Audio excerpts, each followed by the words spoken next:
Good afternoon, everyone. I want to welcome you on behalf of the Office of Family Assistance to our third webinar, Writing Effective, Efficient Case Notes to Support the Plan. It's a part of our webinar series that addresses case management for tribal TANF programs. A couple of housekeeping tips and then we'll go ahead and get started. First of all, you will be able to get a copy of the presentation and we will make that available after the webinar. Also, we will take questions at the end of the webinar, time permitting.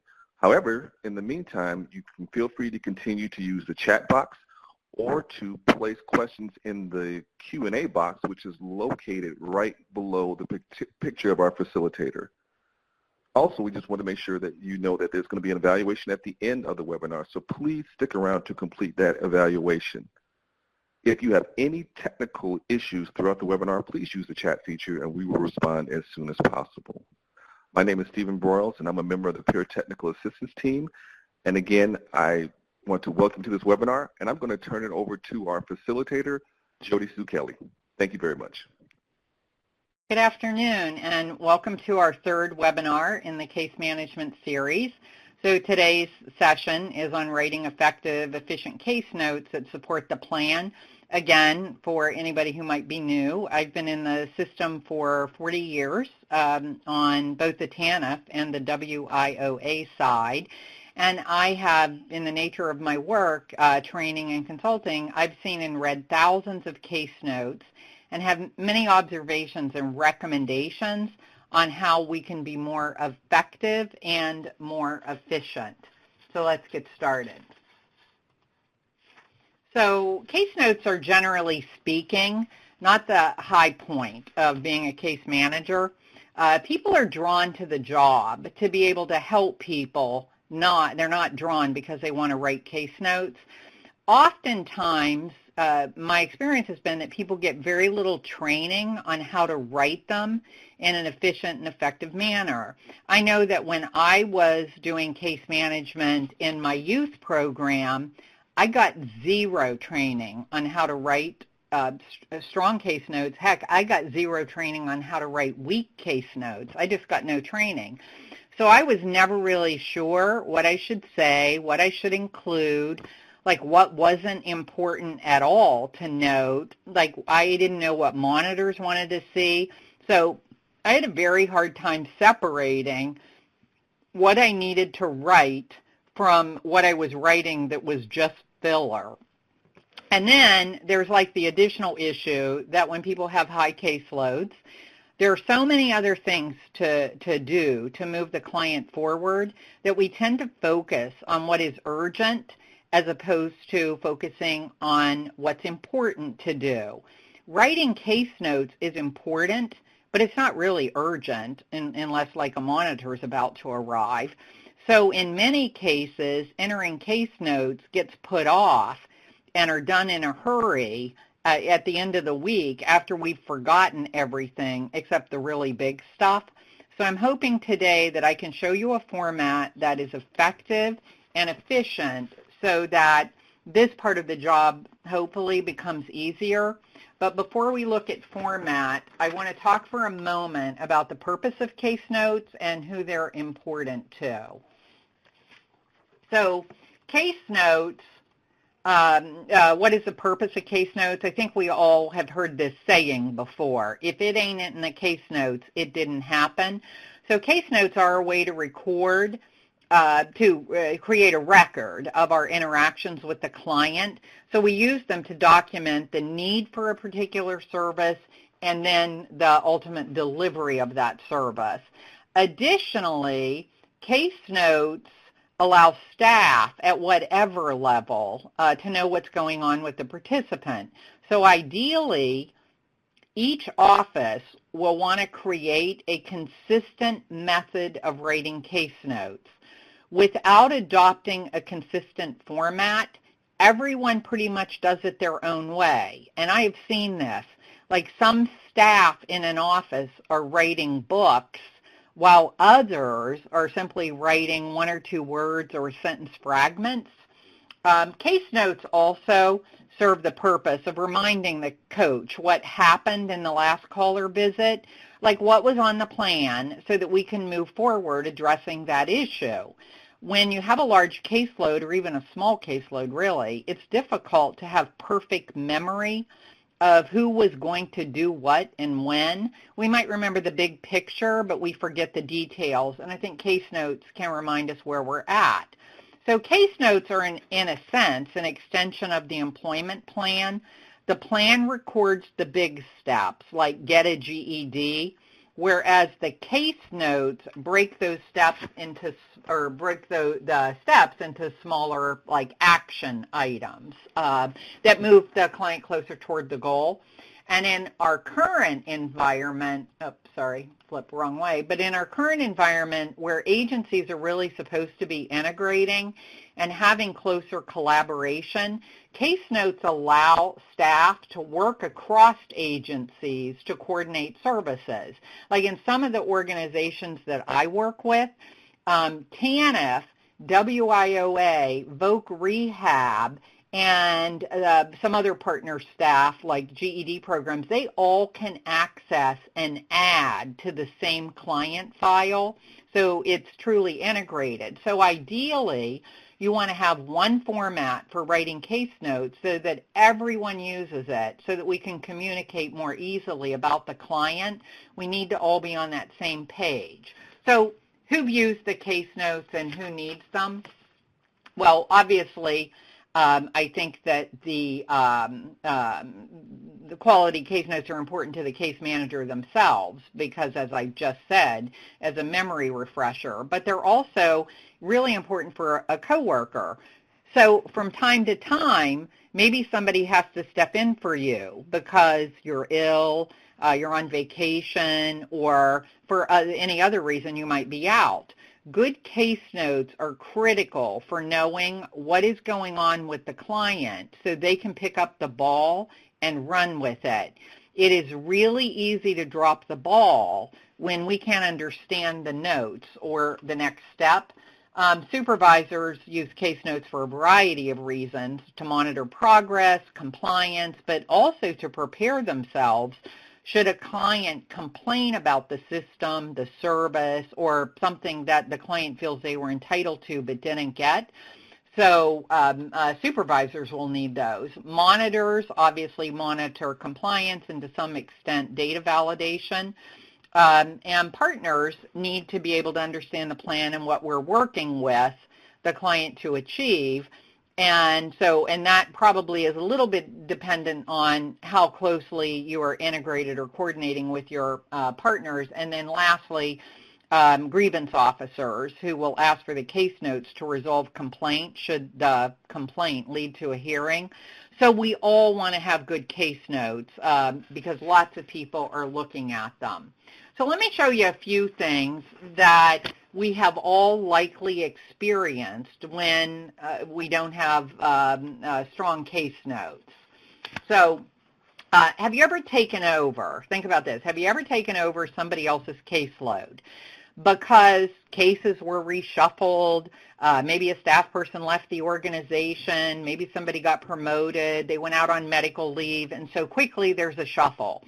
Suddenly you're assigned a bunch of cases that are midstream. And so you're trying to learn about the case as best you can, and a good place to learn about it is by reading the case notes of the previous case manager. So my question is, have you ever read over the case notes and after reading the case note felt like I still have no idea what the plan was and what the next step would be? So then when we meet with the client, we have to, in essence, ask them like to tell us their story or for them to tell us where we are at in working with them. In essence, to the client, I think it's a little bit like starting over. And how does that make the client feel? Here's my guess. It takes the wind out of their sails. I really do believe it impacts motivation. Because think about yourself. Like, let's say you're receiving a service from someone and you establish a relationship with that person, say like a doctor, a beautician, a mechanic, or a nail technician. And let's say that that person leaves and you get a new one, you get assigned a new one in that same office. You have to start all over and build a relationship with this new person. And if you're like me, in a sense, that gives me permission to change doctors, to change beauticians, to change service personnel. Because if you made a change in the organization that impacts me, then that means I can make a change too. Now, if I have to start all over again anyway, then I might want to just move on. Now, clients might not have the freedom to change agency. Maybe you're the only game in town if they're receiving TANF. But the feelings that they have are real, and people don't easily transfer relationships between two case managers. It will change the relationship that the agency has built with the customer, sometimes for the better, sometimes for the worse. So I really do think that transitioning a client between case managers is really important. That transition can be made smoother by having strong case notes. They still are going to have to change case managers, I get that. But at least it doesn't feel like I'm starting all over when there are notes there and my new person can pick up right where I had left off with my old case manager. So as an aside, I do want to make a little quick observation about that transition from one case manager to another. It's best, isn't that guy cute? He's so adorable. I just want to hug him. But it is best to give like a new case manager. It's best when I get a new case manager, it isn't some surprise that the client learns when they call in or show up at the office, because it sort of makes the client feel unimportant, and that impacts motivation, engagement, and participation, which is what we were looking at in the first webinar. So if someone is moving on, a case manager is moving on, ideally that departing case manager needs to send a letter to the client saying how much they enjoyed working with the client and do an introduction to the new case manager, or if we don't even know who their new case manager will be, then at least let them know they'll be seeing a new case manager. It really should not be a surprise to our clients. Another consequence of weak case notes is this. It's what I call just winging it. A case note that I have on my desk right now as we speak that I'm reviewing for some other work that I'm doing says this, in quotes, "Client is doing well, nothing to report." So the next time that the case manager meets with this client, what do they have to work with there? The client is doing well, nothing to report. What if a coworker has to pick up that file and work with the client? It says client is doing well, nothing to report. We'll be winging it because we don't really have anything to talk about. And trust me, clients know when we're winging it. I mean, what is the lead into the next conversation? So is everything still going really well? It just, to me, it indicates like that's chit chat. That's not, it doesn't rise to the level of being significant. And it is, so if we're just winging it, then sadly, to me, the client's time is ticking by on TANF, and they're not making any forward progress. So I think our case notes need to be a little bit more robust than that. And then we'll look at last is that if any of you have ever been challenged on rendering a service by a monitor, then you know how weak case notes can really cause problems. That's like always an unpleasant situation because case notes must document the need for a particular service. And I don't, if you're like me, I don't want to be in corrective action, or I don't want a finding on something that I've written. So the point is that without a methodology, every session is just a random discussion of the client's current event. So what I'm really saying is case notes can help to drive having quality interactions with the client. This is what I see all the time. This sort of random discussion of the client's current events, and maybe it's not so random, but it's a discussion of the client's current events. I call it Dear Diary, because think about a diary. What's contained in a diary? Past events. We don't use diaries to record things to do.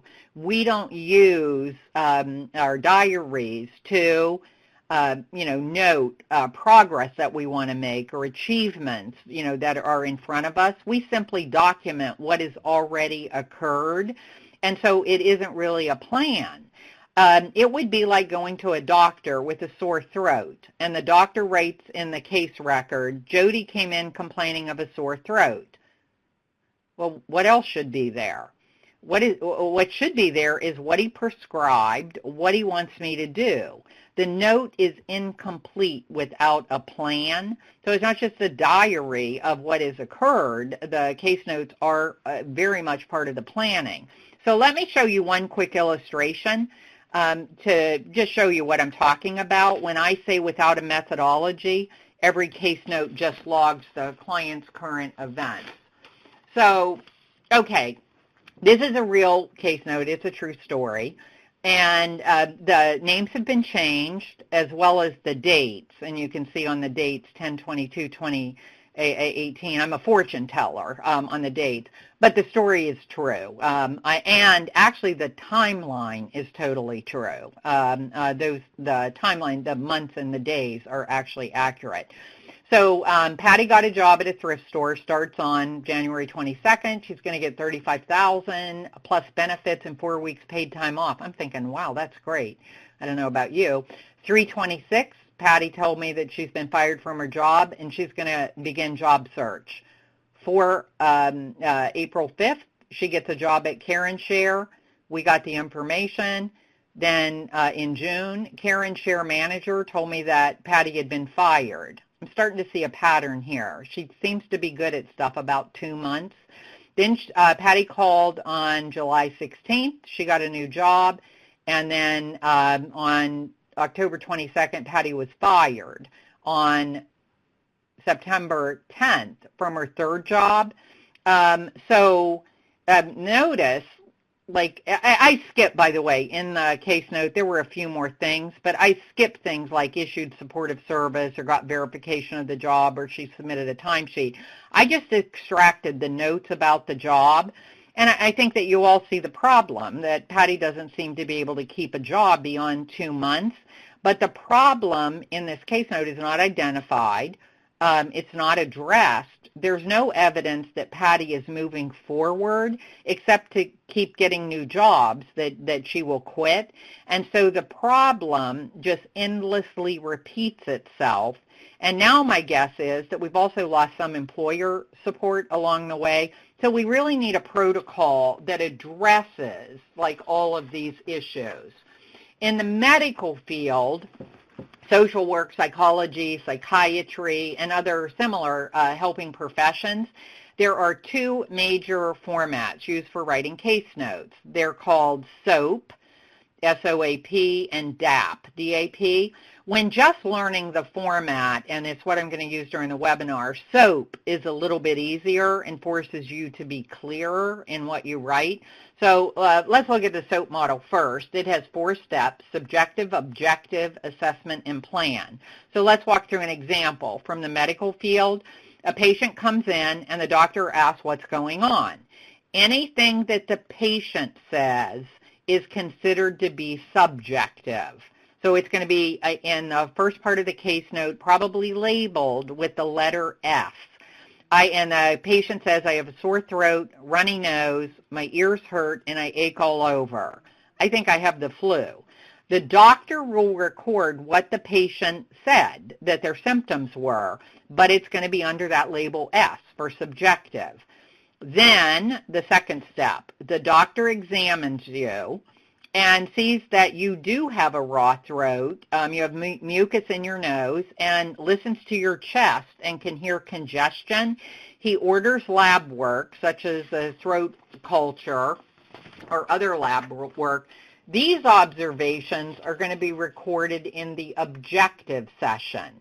It is objective. It's fact-based observations based on his or her clinical training and the lab results. Then the third step is assessment, which is the diagnosis. It is the doctor's best guess as to what's causing these symptoms.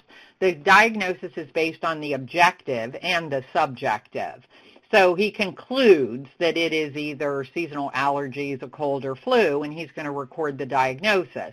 And then the doctor's going to outline the treatment plan, like take some Allegra D, drink lots of fluids, get plenty of rest. And the doctor's going to record the treatment plan under the designation of the letter P. So the notes will be read as SOANP. If at some later point, let's say that you've had this issue and you had to go to a specialist, your patient record would then show what your original complaint was, subjective, what tests and exams have already been made, that's the objective. It shows the diagnosis, assessment, and what treatments have already been tried.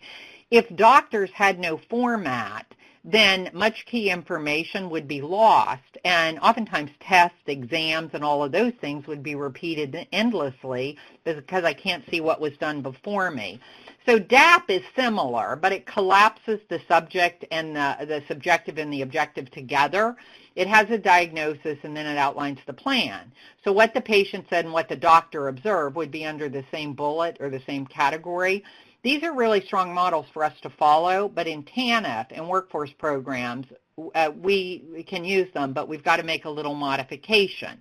Because the part that makes me really uncomfortable is the assessment diagnosis part, because most of us are not trained in diagnosis. We have not been clinically trained on how to do a diagnosis. I don't know, and I can't speak to speak for everyone who's on this webinar, but I can say for myself, I'm not trained to diagnose depression, lack of motivation, alcoholism, drug addiction, or any other thing. It's dangerous legally to issue a diagnosis in an area that you're not trained in. And I see it all too frequently in case notes. So, and then unless and until that becomes a problem, case managers will do it. But as we'll soon see, it can cause some serious issues when you try to diagnose. So the approach that works better for us in the SOAP or the SOAP and DAP model is just eliminate diagnosis, eliminate assessment. And so I'll show you this now in workforce terminology. So let's walk through a case note protocol that's based on SOAP and sort of DAP, although I'm going to use the SOAP model, that's better suited. Let me just say, if I died and I woke up in TANF heaven where everything was perfect, all TANF and partner organizations would use the same model so that we could more easily collaborate and coordinate with our plans for our clients.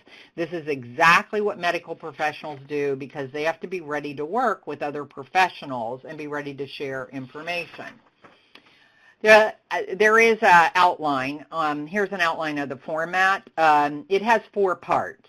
So we'll walk through each step, and I'll provide lots of examples of each of the steps. The first, step 1, is the date, the staff person, and the type of contact. And I'll go over that in a minute. Second is participant reports, which I'm calling PR.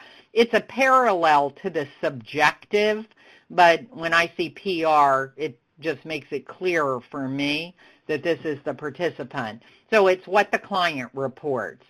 The third step is the case manager reports. And it's a parallel of objective, what the case manager observes or gathers. And then 4, we always conclude with a plan. So each case note would include all 4 categories, except for those instances where we just left a message on a client's phone or have other, such like one-way communication. So now we're going to walk through each step. So step number 1 is to document the date, the staff who is performing this service, and the type of contact. Step 1 is a simple step, and it requires little in the way of explanation. The first part of the case note, again, is the date, and staff person. Here I just used initials in my example in red, JSK, And then what was the nature of the contact? Was it phone? Was it email, text, in-person, letter, Facebook message, or what method did you use to contact the client? I think most case management systems already require something similar. The date is always there, I know that, and I think it's a good practice to initial and state like how this contact was made. Because some of the clients, I mean, I've read case notes where it's phone, and you can tell they like never come in. And so there's like, I want to know when it's a face-to-face contact. So this step is so easy, one slide, and we're already ready to move to step 2. So step 2 is participant reports. So what goes into participant report section of the case notes? Here is where you would document any of the participants' feelings, concerns, plans, goals.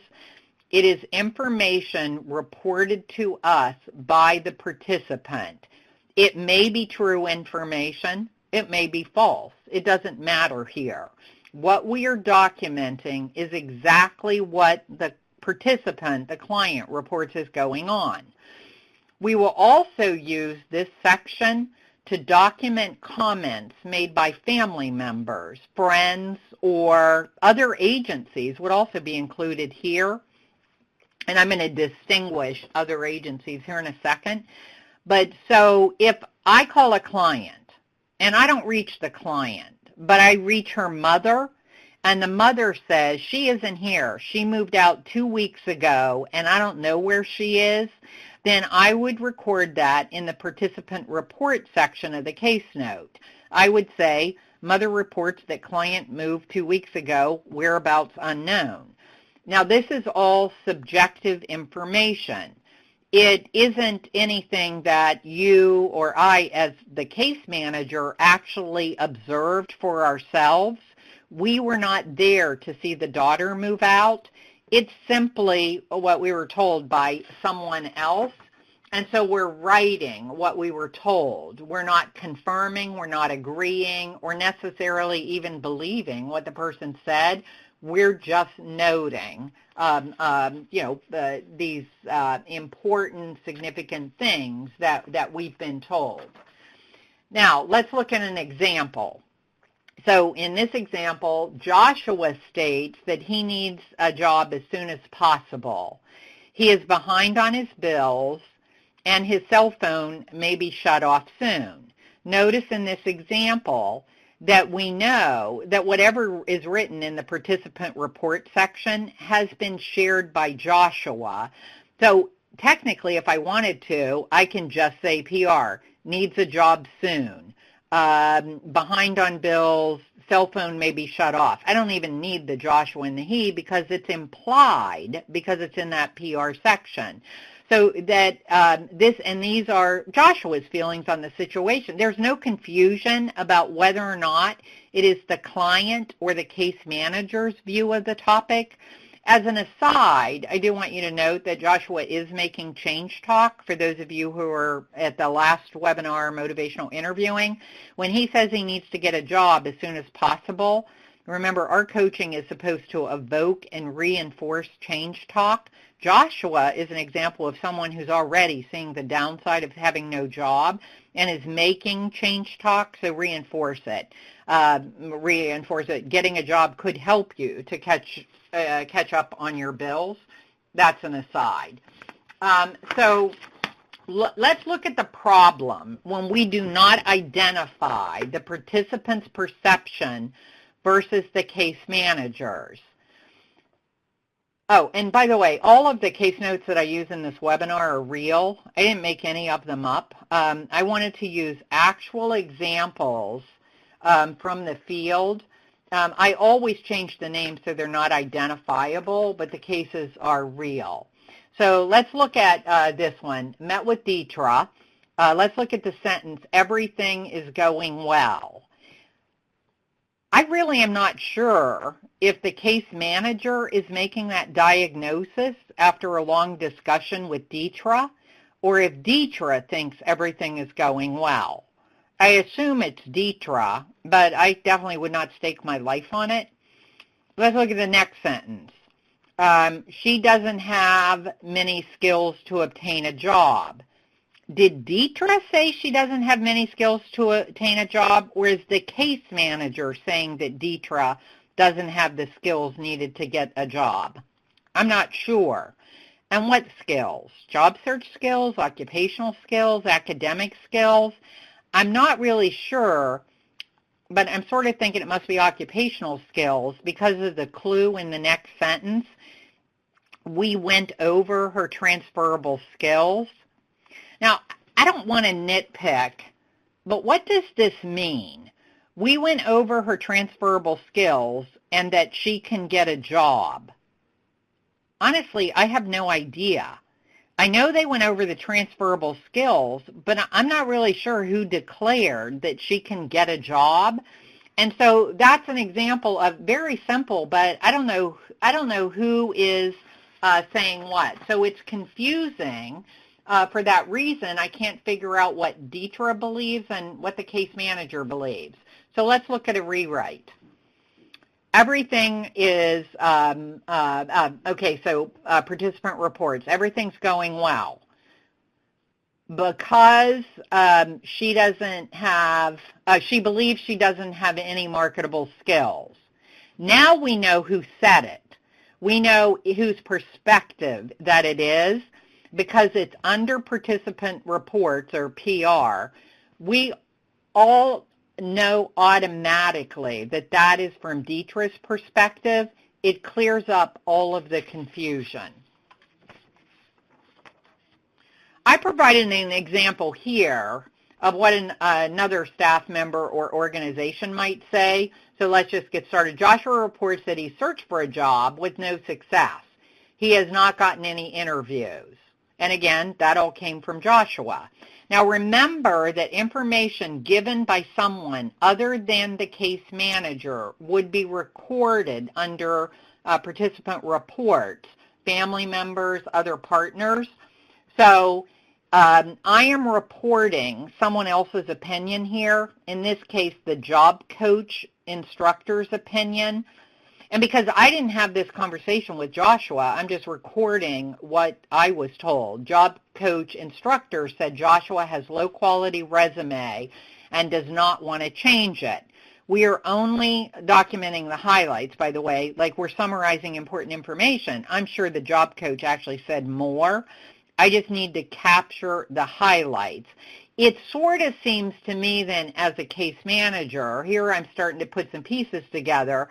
Joshua's been looking for a job. He's had no success. He's never gotten an interview, and the job coach is telling me that his resume is no good, but Joshua doesn't want to change it. Sort of seems like Joshua is going to need to work on his resume, but that I know he's going to be reluctant, so this is going to be a discussion. And, I don't want to jump too far ahead, but I'm starting to feel a plan here of something that we can do with Joshua. So that's why both of these are examples of what either the participant or an outside entity reported. We're documenting in brief, but I don't want to just write Joshua has a low quality resume because then somebody will think it's coming from me, and it's not coming from me, it's coming from someone else. So that's participant reports.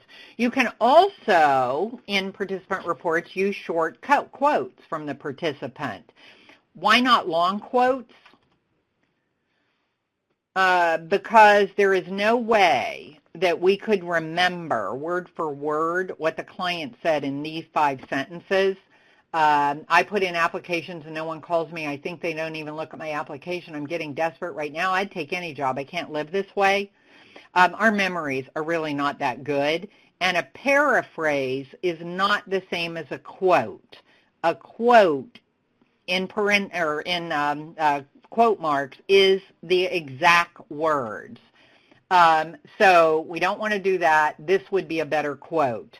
I can't live this way. We can remember a short quote if we document it pretty quickly. So if you want a quote, that's great, but quotes should be short and need to be the client's exact words. Now, when people tell you something that is confidential, you want to summarize the information rather than recording it in detail. So here's an example. Participant report. Ann's spouse beat her so badly she had broken nose, bruised ribs, and a black eye. Her children were there and witnessed the assault. They were so upset that they tried to protect her, but she made them go to their room. Then she went to the ER. The police arrested her husband, and this wasn't the first time this happened. He drinks a lot and has many anger issues. A summary is all that you need. And so I don't want to do this. It's way too many details, and it's confidential information. And lots of people are going to be reading and having access to this report. A summary is all that you're going to need. So let's look at how I rewrote it. The client, and the client may have told you that whole story because of your relationship, they feel comfortable. But we need to respect their right to control personal information and access to it, so you're going to record a summary, not all those gruesome details. And so here in my example, Ann reported injuries from her physically abusive husband. The abuse was reported to the police by Ann. So in my mind, I've reported it to, or I know it's being handled by the authorities, and I don't need all those other details.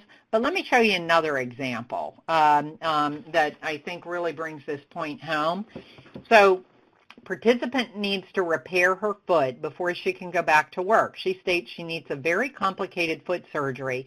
This procedure requires her to have a steel rod put in through her big toe. The doctors are then going to break the bones in the heel of her foot and rebuild the heel bones around the rod that will be stuck through the big toe all the way back. The estimated time out of work is set at 3 months. The case manager who wrote this has far too much time on their hands. It's TMI, way too much information. We don't really need the visual of how this rod's going to be stuck in her foot. And I'm guessing that, again, as the client told this story, she had no idea that this level of detail would be outlined in the case file. And honestly, I'm not sure why we need all this level of detail if we're not the surgeon. And even the medical staff wouldn't record it this way. So notice my rewrite. I've summarized the confidential information and captured what's relevant. Needs foot surgery, surgery plus healing equals 3 months. We don't need much more. Oh, well, we don't need any more. But notice I am doing the step 1 and step 2. So let me give you some examples of participant reports. Here's 2. These are fine. Lisa is enjoying her work experience site. She said she's learning a lot. Marcy called me. She reports being depressed about being unemployed. She said she's looking, but she can't find anything. Notice that on Marcy, if I didn't use this PR format and I said Marcy is depressed, then I am diagnosing, and I'm not qualified to diagnose depression, but by organizing my notes into this PR section, it's clear that Marcy said that and not me as her case manager. And so a couple more. Vanessa said that she's thinking about getting her GED and says that she took GED classes before but quit. And Patty called stating that she will not be in attendance today because her twins are sick. So what I want us to do now is you're going to go on to chat, and we're going to take a quick little quiz.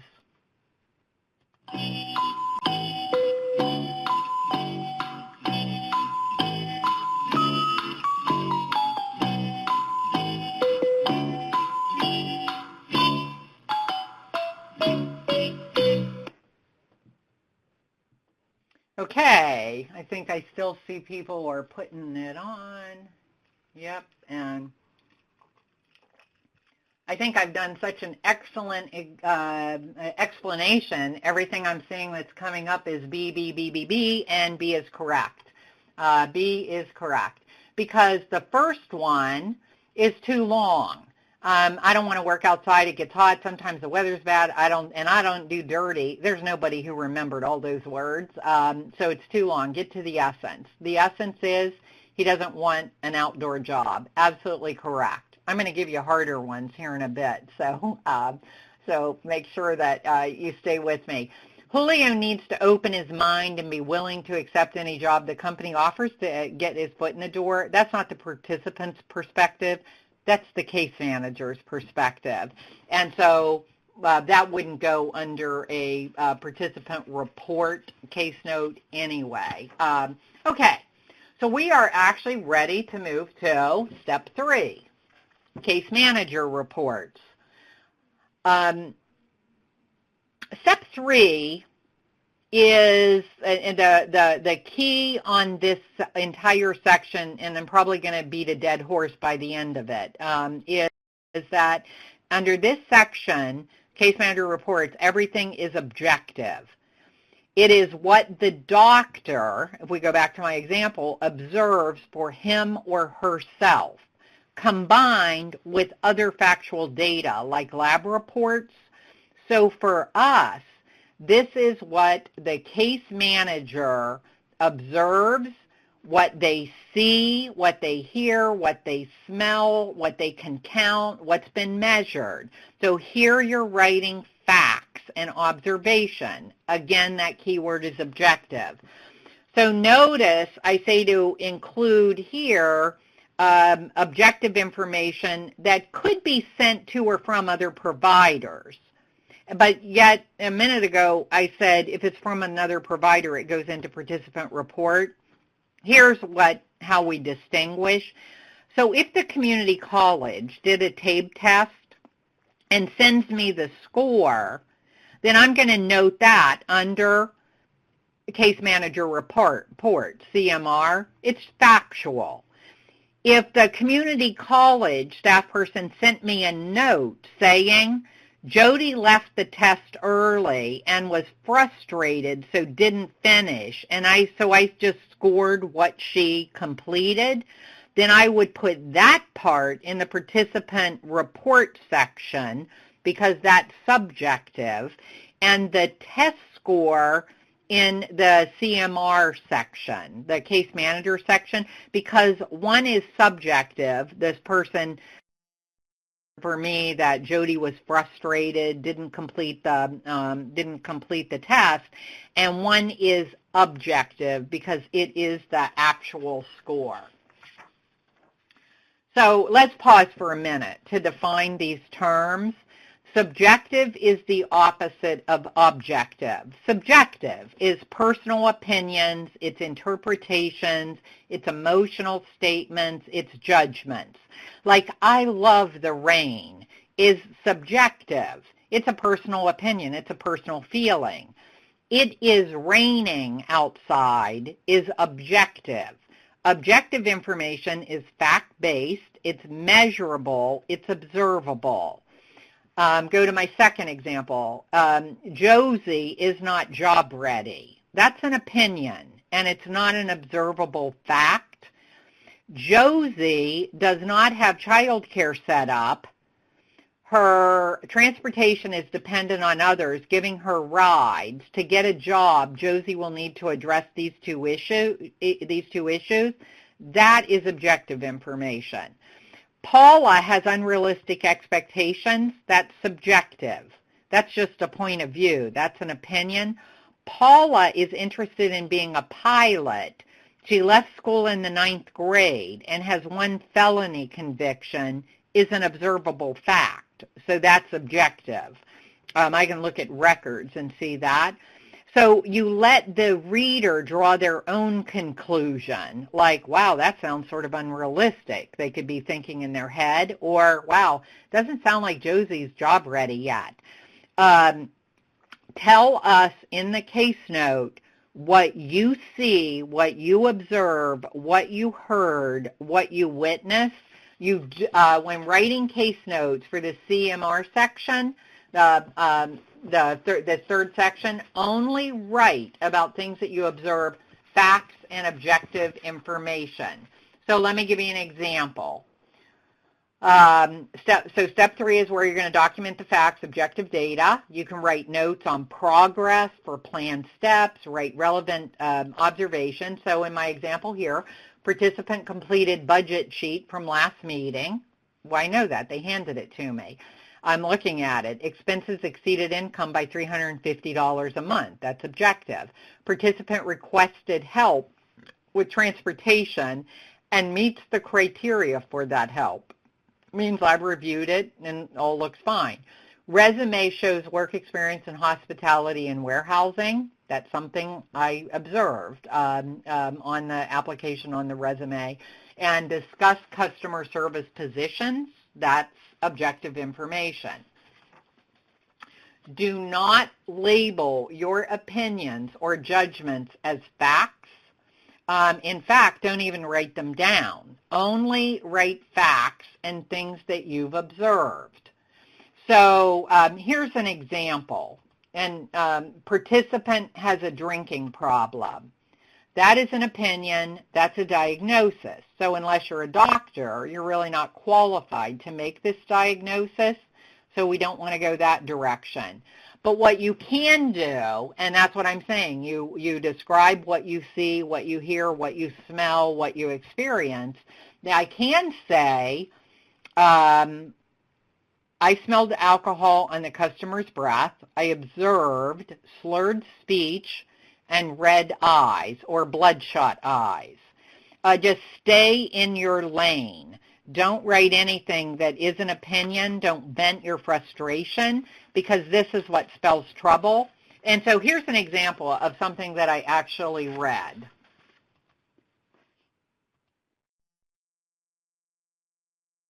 Okay, motivation seems to be a problem for Selena. She doesn't follow through. That's an opinion. And it is also venting frustration. It's judgmental. There are so many things wrong with this case note. I don't know, what all angles that I'd want to take on it, but it's the kind of thing we don't want to write. So here's my tip. My tip is that you ask yourself, when you're feeling that way or you're experiencing a challenging customer, is the entry just wrote worthy of presenting to a court of law? So if you wouldn't want to defend what you wrote in a court of law, basically, don't write it. Don't hit enter. Case notes are legal documents, and they would be subpoenaed if there's a complaint or a grievance. And one of my favorite TV shows is Judge Judy. I know it's sick, but I love that show. And I could just picture Judge Judy asking, if we went back to Selena, where we say Selena's lacking motivation, Judge Judy asking you, can you share with the court exactly where it is that you got your medical degree? Oh, you don't have a medical degree. Oh, then you must be a licensed psychologist. No? Then you're a trained psychiatrist? No. So let me get this straight. Even though you are not a medical doctor, not a licensed psychologist, not a trained psychiatrist, you're able to diagnose someone's motivation. Would you like to share with the court what qualifies you to make such a diagnosis? Selena will win because it sounds like the case manager was against her and didn't like her. So just report the facts. Selena, as an example, Selena didn't show up. Selena did not return my call. When Selena did come to the appointment, she played with her cell phone during our interaction. She did not establish eye contact, and she refused to sign her plan. Write what you saw, not your opinion. Someone else can read all that and say, wow, the reader would go, sounds like she didn't really want to be there and she wasn't very cooperative. Let the reader make those judgments. So similarly, never enter derogatory or pejorative statements. So let's look at, again, I wish that I was making up case notes, but I really am not. Here's a case note that I have extracted. Participant is lying about what happened. She is manipulative. This statement is derogatory. It's pejorative. It's just the case manager's opinion. Here is the objective factual rewrite. Participant's version of the incident is different from the employer's version. I actually, honestly, I have no idea who's telling the truth. It's not like, and I work with a lot of employers in my day, it's not like they're all like total truth tellers. I'm inclined to believe them sometimes more than the client, but there are lots, I mean, there are people all over the map who will twist a tale. All I know, and that's what I want to document, is the two stories that I'm hearing conflict. So and again, I wish I could tell you that I made these up, but I didn't. They're real notes. But I think it is often just because we never get trained on how to do it. So we mistakenly vent and diagnose. Here's one more example, and then I'll show you the before or after. It's a little less blatant than the last, but it's still inappropriate as a case note. So Tabitha will go to her pediatric office to pick up an application. I told her to go tomorrow due to the fact she was not dressed, and the nail polish I have been asking her to take off for 3 weeks now is still half on her nails. She has to work on her presentation. Her hair needs to be washed, and she needs to work on her grooming. The case manager is expressing her opinion and frustration about Tabitha, but be aware the client can actually ask to read their file just like a patient. You can ask a doctor for your records. I'm not sure I'd want the client to see this note. Here's one rewrite. Tabitha states that she will go to her pediatric office to pick up job application. My observation, discussed appropriate attire and presentation for an in-person job searching. We discussed how employers will make judgments and screen applicants based on the appearance of the job seeker. That's one way of doing it. Another way, if you wanted to really drill down, I could also say Tabitha was wearing ripped jeans, a shirt with stains on it. Her nails had bright red fingernail polish, which was partially worn off. I recommended that she wait until tomorrow to pick up the application. So I just want you to see one is factual and one is opinion, it's pejorative, it's venting, it's inappropriate in the case note. So words to avoid when writing case notes, these are all judgmental. And I don't need to read them to you because I assume that you can read, but these are all judgmental. I just added it as a quick reference so that when you download the PDF of the presentation, you just have a list or at least some reference of things you might want to avoid saying. So we're going to do another little quiz, I'm hoping. Yes. Using chat. Which of these do not belong? You're looking for more than one. Oh, I think I have. So I will give you a 30 seconds. List the letters for any that do not belong in case manager reports.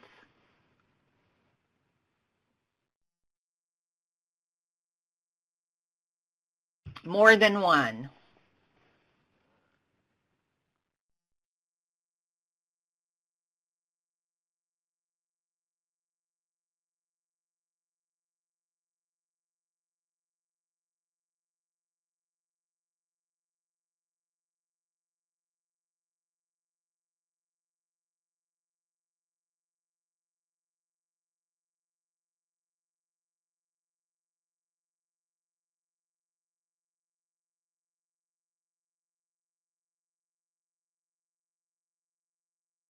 Hey, I'm seeing that people are, they're getting lots of response. I'm going to go over them. And if you haven't taken the quiz, you can continue. But Andrew scored high on his tape test in both English and math. Objective. It would be more objective if I actually put the score, but it's fine. Patty doesn't assume responsibility for all her absences. The employer told her not to come back. She was furious. That is inappropriate. So B is one of the correct answers. Does not belong. C, I saw some people skip this one, but this one is actually appropriate. During the appointment, Janet asked me how long this would take. That's objective. That's a fact. It's what happened. She did not establish eye contact. She pulled out her cell phone. And when I asked her to put her cell phone away, she rolled her eyes and then put it away. I'm telling you exactly what I witnessed, what I saw. Doris doesn't have a job, but she has a smartphone and iPad and just got a dog. She doesn't even have the money for those things. But then she asked me for a gas card, and, always important to put the exclamation point. That is inappropriate. So B and D are inappropriate. And then also inappropriate is the letter E. Donna, she doesn't know what she wants to do. She dismisses anything she's qualified for. That's not factual. That's an opinion. And obviously F is factual. So B, D, and E. And we're going to go right from one to another quiz. So get your clickers ready. And I'll give you some music.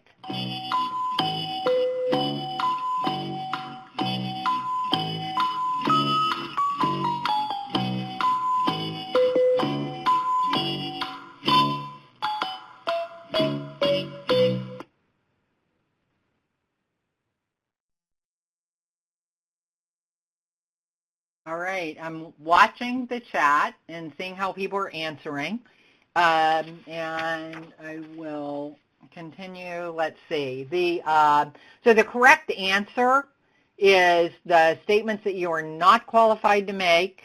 You have one more shot of getting it in there. Are both A, that Marquis suffers from depression, but also B, that he has unrealistic expectations. The only thing that's objective on there is that he left school prior to graduation. That I can see on a school record. I can see on his application based on what grade he completed. That is objective factual information.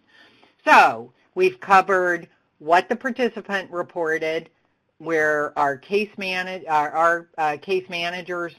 report. Those are all objective, factual things that we've seen. And now, we're moving to the plan. Step 4, the plan helps coaches keep track of where they are in the coaching process, and it helps colleagues, when they pick up the file, quickly see your participants' progress so that they can jump in and help if you're out of the office. When you write in this planning type format, everybody knows exactly where to begin with the client because we know who is doing what by when. So the plan is very similar to writing SMART goals. They're specific, measurable, achievable, relevant, and timely. So if you look at the example, Joel will contact Hillsmiller Elementary School to identify community service opportunity. He'll do that by April 26th. He's going to identify some survival jobs on Indeed.com that he would qualify for quickly. He's going to attend a 2-day workshop. He's going to bring his resume and job descriptions to the next meeting for us to review together. So if you have a colleague who was out and you had to jump in to fill in for them, you know exactly what to talk to Joel about. We know who is doing what. We know when it will be done by. And we know what is supposed to be done. So you don't miss a beat. And this is where I was saying earlier, then if a case manager left, went out on medical leave, retired, whatever happened, and I pick up Joel's file and I'm the new case manager, while we still have to form a relationship, and I recognize that, again, relationships don't transfer, but at least from his perspective, he's not starting all over again. So the plan would include how the presenting information will be addressed. So I'll show you an example. Participant said that she heard about a full-time job at a security company in the customer service department from her brother. And then if you look at that, that's okay as a participant report, but that is not a plan. Participant will talk to her brother tonight to get details on a potential security job. That is a plan. Who is doing what by when? The top one sort of implies or infers that maybe she's going to talk to her brother. Because it doesn't specify it, then we haven't drilled it down into a planning step. So I'll show you another example. I'm going to show you lots of examples, but here's some actual case notes. I don't know why I put actual, because they're all actual. So original plan, she told me that she did not complete applications for a recruiter position, or that she did complete applications for a recruiter position and call center manager's position as outlined by her plan, but she has not heard anything from the position. She's not sure if the positions have been filled. That is, even though that was in the planning part of the case note, that is not a plan. She will call the interviewer to ask the status of the positions by May 8th. That's a plan. So plans always who is doing what by when. Another, she advised me that she wants to pursue a career in healthcare. She was enrolled in a CNA class years ago, but was put out for excessive lateness. She advised that she does not have a high school diploma. She wants to attend college, but the most important thing to her is finding a career in the medical field, pharmacy tech, CNA, dental assistant, paralegal. Again, that might be okay in case manager reports. Parts of it are probably good for participant reports. That is not a plan. A plan would be that she agreed to go to the community college and get career class information, like a schedule on each of the healthcare options, or she'll use LMI information to record demand, wages, job descriptions of each of the options that she's interested in. So, you know, the original plan is in that Dear Diary format, just reporting what's going on, but it's not planning related. There are plans implied, but they're not specific, measurable, action-oriented, relevant, timely. So the improved plan in both of these examples is all of those things. So it's not just recounting a conversation. So I've used a post-placement example here. The client isn't not getting enough hours or making enough money, so we're writing a plan to help her get an increase in hours. We aren't just going to cross our fingers, but we want to come up with a strategy. So notice that I have Tina agreed to tell her coworkers to call her if there's any day they cannot work, and she agreed to tell her supervisor that she'd be willing to work if anyone calls off. She's going to do both of those things by June 10th. So notice then, again, as a case manager, I can read that last case note, and the plan is clearly spelled out. So when they call in or we have our next conversation, I know what to talk about. I want to know how the conversation go with your coworkers and your supervisor. Anyone can step in and work with the client when this format is used. We know who's doing what and when it's going to be done, and then we can plan forward without repeating steps that have already been accomplished. So I think that, both us, me at least, I will say that, for memory issues, when I had 55 clients, I could not remember every single thing that I talked about with every single client. I needed these kind of notes to myself. And I think from the client side, we have a plan. They're taking baby steps, they're moving ahead, and I would argue then that from the client's point of view, setting these mini goals is very motivational because they can see that they're moving ahead. It gives them that sense of achievement, and we are making forward progress. And again, something I said earlier is that clients have limited time on TANF, and I want to make sure that every interaction that I have with them counts and moves them forward. So which of these statements is which of these statements is a strong planning statement?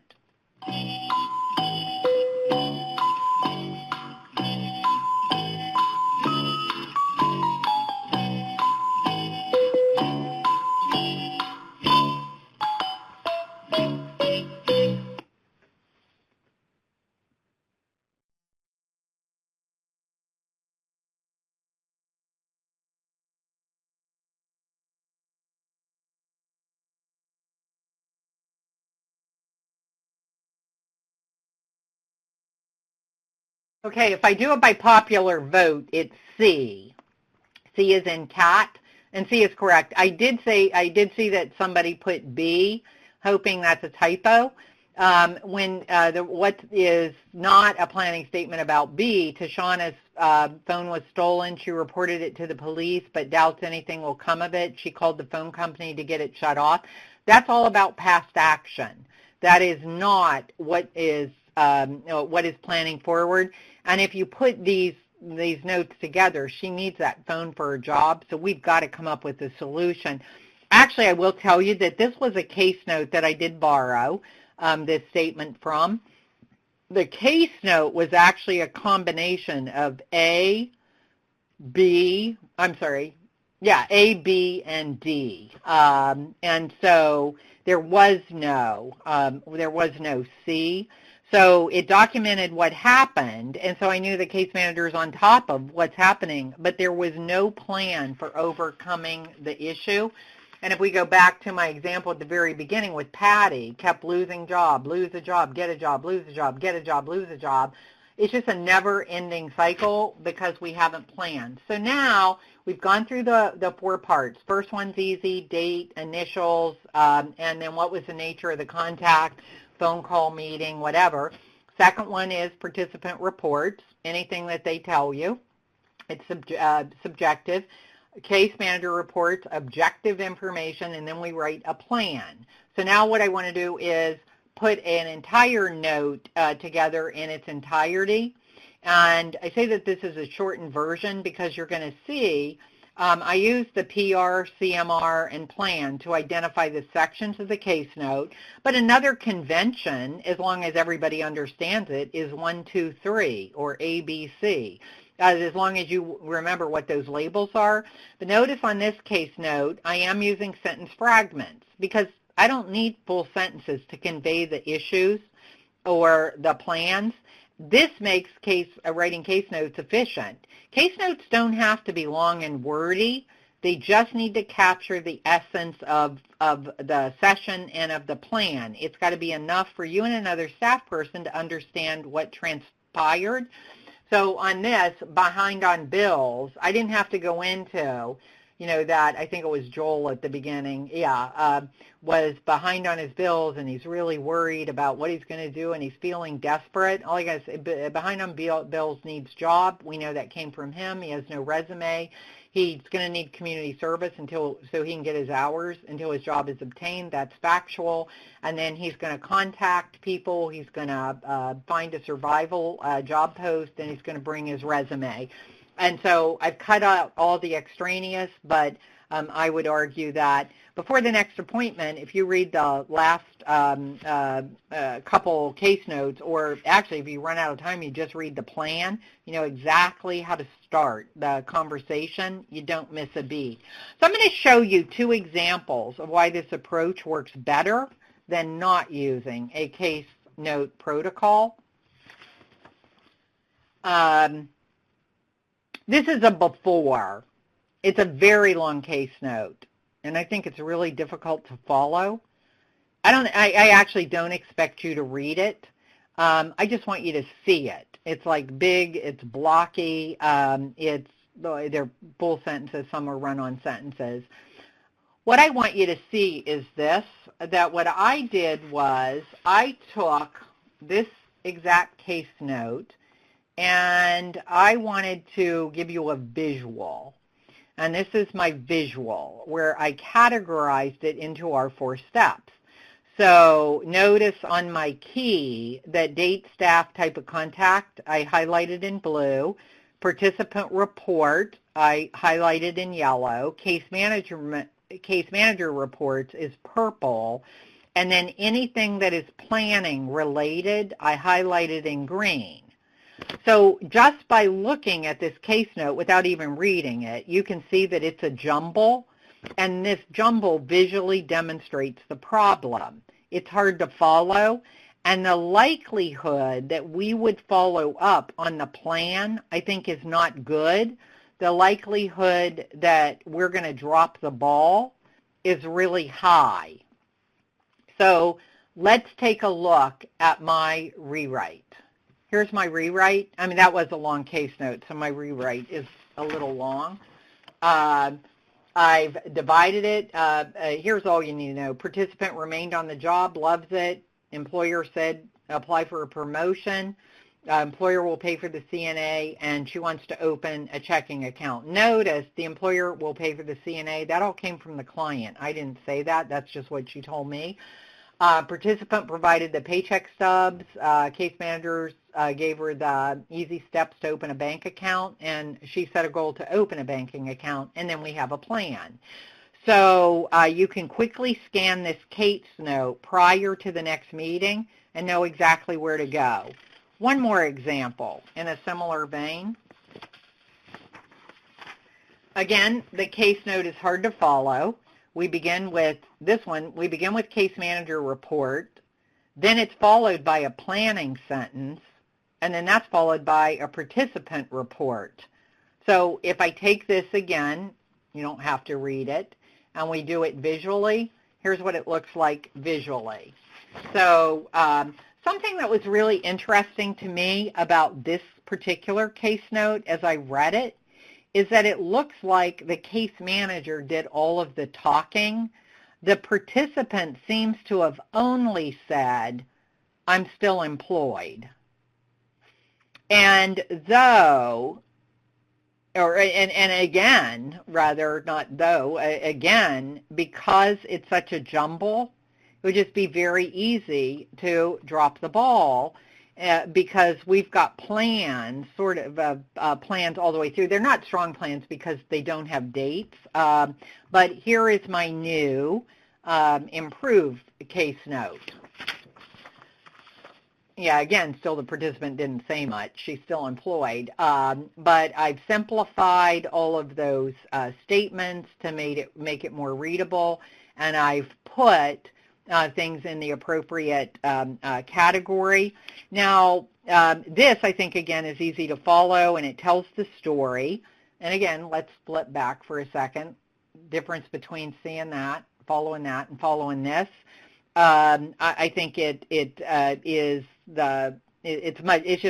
going to be much easier to follow. The yellow at the bottom, highlight, I did add that. That wasn't in the original. I think once people have been placed into a job and they're not earning enough to leave cash assistance, then part of the case manager's role is to help the person to improve their income through post-placement coaching on how you move up, how you make more. So in my example, Julie will talk to the supervisor about personnel evaluations to see what the evaluation consists of. Because to earn a raise, to get a promotion, to get extra hours, all are going to be dependent on whether or not the employer thinks that you're a valued employee, and asking for a personnel evaluation or feedback is going to help us to gauge, whether or not this client is in line for that or what kind of things they might need to improve. I do workshops on job retention and advancement, and so I just am so sad when I see our clients are working and yet we haven't spent any time talking about the job itself and what they can do to advance. But, that's a topic for another webinar some other day, but I had to add that. So let me give you a few tips in closing, a few tips. One, before any session, reread the previous 2 or 3 notes so that you can remind yourself when you're meeting with the client where you're at, and that's going to help us to keep moving forward. One session should build upon the last session as opposed to just being these random discussions of the client's current daily goings-on. We have a very limited amount of time to spend with people, and we want to make sure that every encounter makes a difference. Everything counts in terms of moving them together, and recognize that tomorrow is a fantasy. So by all means, take notes during client sessions. I don't mean glue yourself to your computer screen so that we're not even establishing eye contact with the client. But none of us can wait until the end of the week to record our notes and think that we can remember 20 or 30 clients. I think it can be effective in person to type up the notes and have the client review them as long as it feels to the client like we're doing this together, and then have them review them before they leave the meeting. By the way, that will definitely help us stay on the factual and the objective and not do venting, because I wouldn't want the client to see it. But that way we're all clear on what was discussed, who was doing what by when, and I think it saves time and makes the entire process more transparent. So finally, agencies do need a consistent format for communication among staff and what is going on with the participant. So case notes can improve the quality of service. I was actually thinking about this. I'm not sure if it's the chicken or the egg, is that I can do quality case management, but now I've got to case note it. So should that, does the way in which I case manage drive the case notes? Or by having this type of format, does it help drive the quality of service? But I do think that it can improve the quality of service, and a strong approach is to really build on this medical model. You can look up SOAP and DAP online. You can Google it and get even more tips than what you got here, but that gives us clear, concise documentation. It records the client's concerns and outlook and allows us to record our factual observation and conclude with a plan. So I know that I am providing we are providing the practice exercise, application exercise for you to try your hand at what we covered today. The homework you're able to download at the end of the session. I think Stephen's going to talk about that. The due date is May 18th. And then we're going to have office hours on May 24th. And make sure if you come to the office hours that you have done the best to your ability, the application exercise, because we really gear those office hours around those exercises. And then we do have another session June 7th, and I do hope that I'll see you there. And I believe that these are the links for, I think I have 2 dates, due date May 18th or May 17th, so you can take your choice, take your pick. Anyway, these are the links. No, these are the links to join the office hours. I guess Stephen's going to talk about how you're going to get the homework. So, Stephen, I'm going to turn it over to you, see if there were any questions or comments. Thanks, Jody. And actually, we do have one question, and they wanted to get your feedback. And they noticed the EVF acronym, and they said that they have a policy of not using abbreviations due to another reading and not recognizing alphabet soup words. It looks like that you may be okay with the use of acronyms. They wanted to get your feedback on that. My feeling is as long as the acronym is used by everybody and is universally understood by those people who are going to see the case note, then it's fine. If it speeds up writing, but if I'm partnering with other organizations who do not know what that terminology means, then it is better to write it out longhand. But if everybody in WIOA, everybody in probably adult basic ed, everyone in TANF knows what work like WEX means, then I'm fine with it. But if it's some other acronym, no, the person who wrote the question is right, unless as new people come in, they all get the jargon words, like a list, so that they can translate what it means.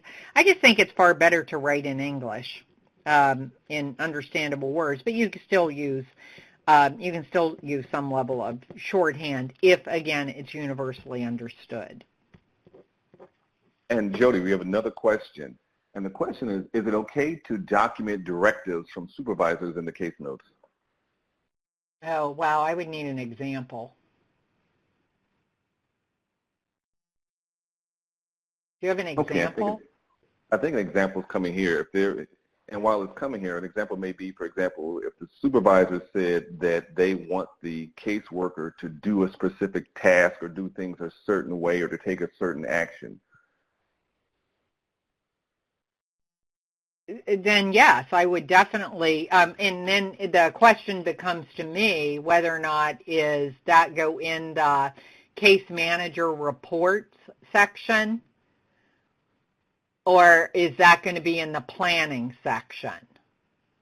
You know, it depends on what the nature of that thing. If the supervisor said, I want you to issue Stephen a gas card, I would put that in, I might document it in the case manager reports, supervisor authorized, or I said Stephen needs a gas card, but then that's going to go in the plan as well. Issue gas card by this date so that we can check up to make sure it's there. But to me, a supervisor is just like, well, they're not the case manager, but because they are supervising the case manager, any comments that the supervisor would make or task that they want done or observations that they've made would be in case manager reports. They're not from another entity, so they're not in participant reports. Okay, Joe. And an additional question came in, and I've also see if we can get additional clarity. But the question is, how would you use this format if you don't have direct contact with the participant? So when you say you don't have direct contact, does that mean that my contact with them is by phone, by email, by some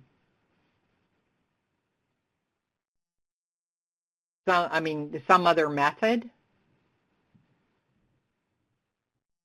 It may be the case, and I think Quentin's going to add additional clarity right now. But an example may be if I'm sorry, here it comes shortly.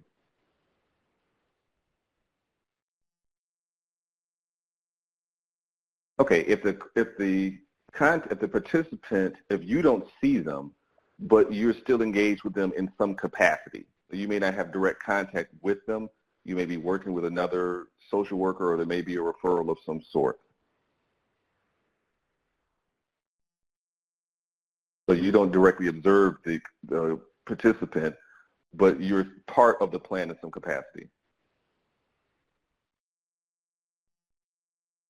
I'm trying to think of an example. Yeah, I would, then it would be under participant report is what the other agency told me.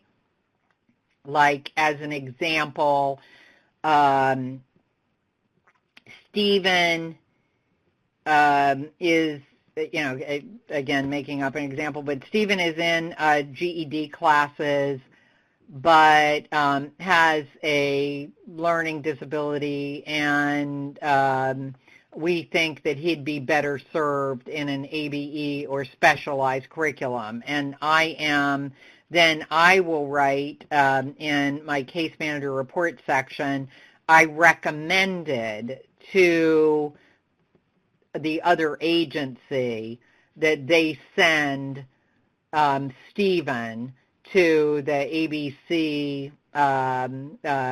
organization, and the plan would be I'm going to follow up with the partner in 3 weeks to find out whether or not that was appropriate, whether or not Stephen went, whether or not it's a service that is matching his needs. But I can still document, even though I didn't directly talk to the client, I'm still documenting what my conversations are and what recommendations that I made or what plans I made, and I can still do it in this format. Like a doctor would be like, I consulted on this patient, and here's what I recommended to the attending physician. and we'll check back in 30 days. And so it's still, I think the format still holds.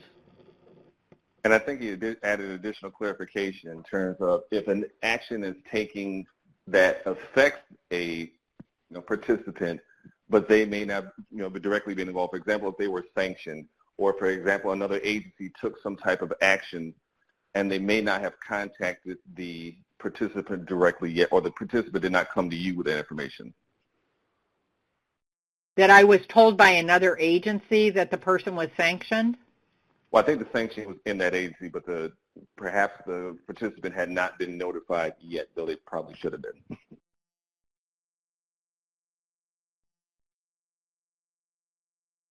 It would seem to me that would go into that. I mean, the case note still holds. It's the participant. The participant reports. I may. This is just me and how I would do it. The participant report I might leave that blank. I'm still putting the PR because so that I'm always using the consistent format. And then under case manager report is client has received sanction and or it has been sanctioned, but client has not been contacted.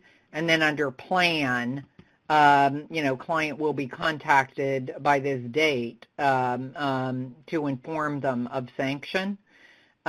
So the format still holds. It's just like that particular, maybe that particular section, it's not applicable. All right, thank you. And that was our last question. So All again, right. I want to thank everyone again for participating in this webinar. Again, the PowerPoint will be available and there will be a link to that. Jody did give you the information about the assignment, which is due May 18th. The office hours are going to take place on May 24th, and there's 2 times during the day they'll be taking place. So please use those links to sign up for the office hours where you have a chance to work with Jody and the rest of the peer TA team more in depth on this particular issue.